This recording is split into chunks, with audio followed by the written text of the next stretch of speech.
Form 4. This form should be filled out by a teacher who knows you really well. If you cannot choose a teacher, you might ask the school director or a teacher from another school you have recently attended. Before you give the form to the teacher and the attached envelope, please sign your name at the top as well as the name of the school and the class in which you currently study. If your class is not shown, write your class in the blank after other.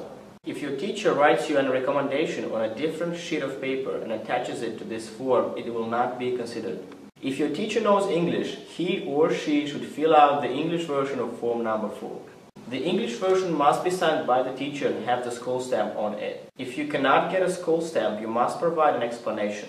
If your teacher speaks English, the translated statement is left blank and the local language form number 4 is not turned in. If your teacher does not speak English, he or she should fill out the form number 4 provided in local language. This version should be translated in English on the form number 4 in English. The English form 4 must be signed by the teacher and have the school stamp on it. The translator's statement must be filled out by the translator.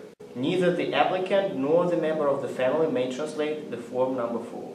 Both the English and local language versions of form number 4, if the original not in English, must be returned in the envelope, sealed and with the signature of the recommender across the seal.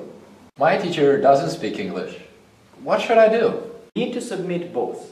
You have to give your teacher the form in whatever language he or she prefers, and then you can give it to the translator if needed.